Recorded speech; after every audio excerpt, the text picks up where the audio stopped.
Beneath a dying sky painted in hues of ash and blood, I found her, kneeling amid the smoldering ruins of what had once been her home. Her glowing blue skin was streaked with soot and tears, her long black hair tangled and matted from the chaos of escape.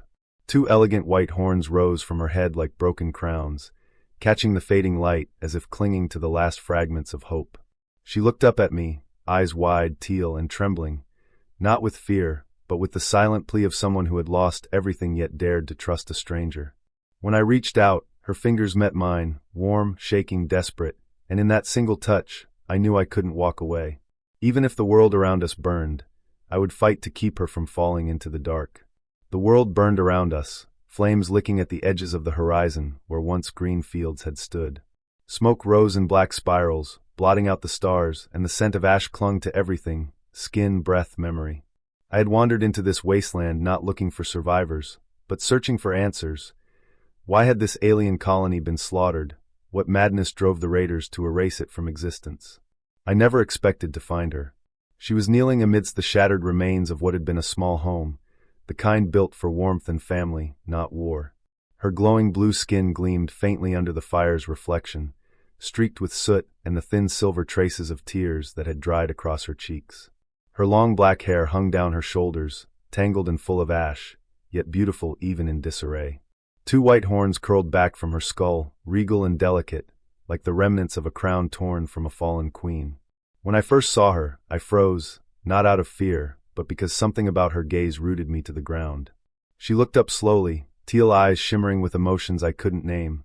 Fear, yes, but also hope, gratitude, and a silent plea that told me she was holding on to something fragile, something she thought she'd lost forever. I stepped closer, my boots crunching softly on the scorched earth. Her shoulders flinched at the sound, but she didn't retreat.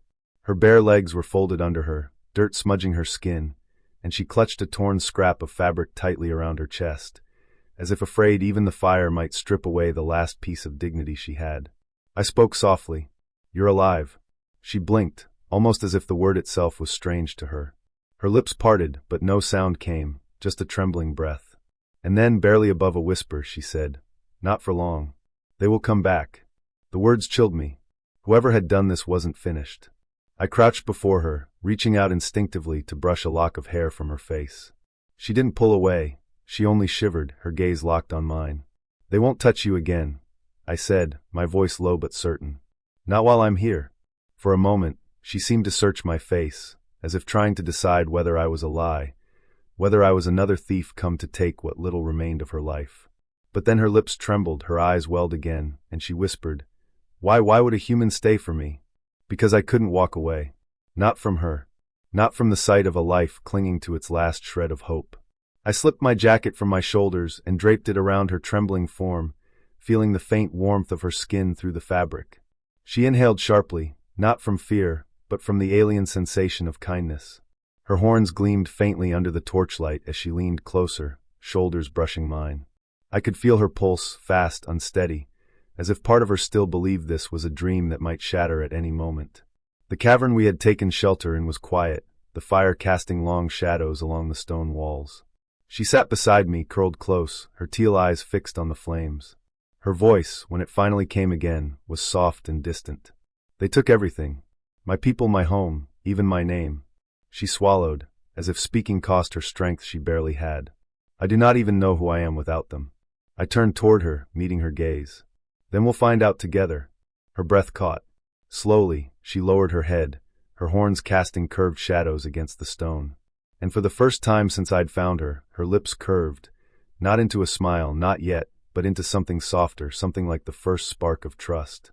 But the night was not done with us. A distant sound, metal striking stone, echoed through the cavern. She stiffened instantly, eyes darting toward the dark tunnel beyond the firelight. "They're here," she whispered. I rose, drawing the weapon from my belt. The fire cracked between us, throwing shards of light across her face, fear written clearly in every delicate line. But when I looked back, I saw something else there too, something stronger. Faith. Not in herself. Not in luck. In me. I stood at the mouth of the cavern as shadows moved in the distance, the silhouettes of those who had burned her world. They carried weapons, torches, chains, expecting only a victim too broken to resist. What they found instead was a man who had already made his choice. The fight was brutal. The air rang with the sound of steel and the crack of energy fire. I moved not for glory, not for vengeance, but for the blue-skinned girl trembling behind the flames, because something deep inside told me that if I failed, the last fragile spark in her eyes would be extinguished forever. When it was done, the cavern was silent again. The raiders lay broken, their torches scattered, the shadows of their cruelty fading with them.